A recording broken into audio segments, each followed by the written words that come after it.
In the Garden City, Missoula County Public School board members got a first look at a preliminary budget for next year. NBC Montana's Bowen West shares what students and teachers can expect.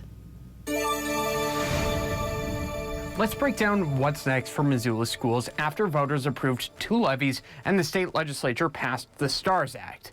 With these changes, Missoula Elementary Schools could see a maximum budget of just over $47 million. High schools could receive up to $39 million. Both elementary and high school budgets are net positive, with surpluses of about $63,000 and nearly $130,000 respectively. That prompted some school board members to ask, can these extra funds be used to hire new teachers? MCPS Superintendent Micah Hill says it's not that simple. My concern is, as a board and advising the board, you're opening up Pandora's box, so that everybody that walks through these doors and says, we want this, you're going to put us into a position financially that we cannot afford to do.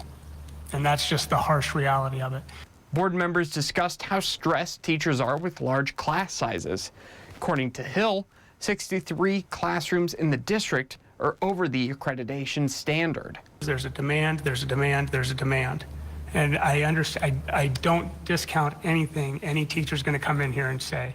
We would love to be able to do that. But as I looked at our numbers this morning, and in light of everything that's going on, you would have to do that 63 times. These numbers are still being discussed and no budget has been voted on yet. The next school board meeting is June 10th. Reporting in Missoula, Bowen West, NBC Montana.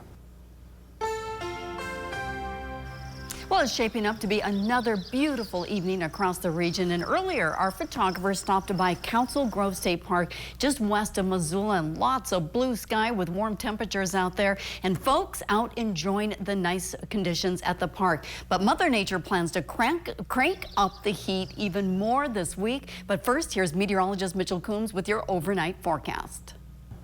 High pressure remains overhead, and this is leading to a very quiet evening across western Montana. Taking a look at that evening planner in the mining city, temperatures falling from around 72 at 7 o'clock into the 60s as we get closer to 10 this evening. Overall, we're going to see those winds staying light, less than 10 miles per hour. And again, here is that ridge of high pressure that's driving all of that. But you see this trough of low pressure just on the edge of the screen. That's going to be a player in our weather as we head into Thursday. And that's what we're tracking, is once we get beyond this ridge of high pressure Thursday evening and into Friday, that weak cold front's going to move through, sparking off some showers and thunderstorms. But as quickly as that system is in and out, we're going to see high pressure build again for Saturday. We could be talking about record-breaking heat. I'll let you know what areas could see that coming up here in a few minutes. All right, thanks, Mitchell. Municipal elections are coming up in November, and in Callispel, candidates are already announcing their run for a spot on City Council.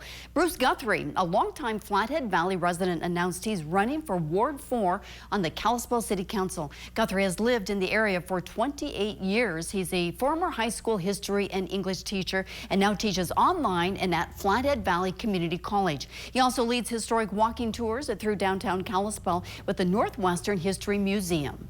The job of a city councilor is to be part of policymaking and be part of budgets and make sure that the town's investment is sound.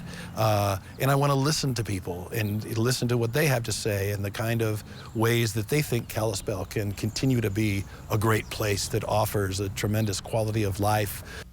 To learn more about Guthrie, head over to our homepage at nbcmontana.com. Tonight, mostly good news for the job market in Montana. NBC Montana caught up with University of Montana Director of Business and Economic Research, Jeff Michael, for the latest numbers. Michael says Montana is a top 10 state for employment growth, even though population growth is decreasing. He says we're seeing growth in technical services, construction, hospitality, and retail industries. Unemployment in Montana, it remains below 3%. Well below the national average, so it continues to be a tight job market and a positive job market.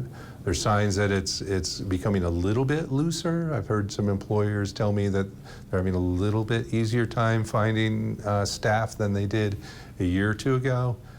But he says it isn't all positive, citing federal worker job cuts and layoffs in wood product and mining industries last year, which he says are still impacting the labor market.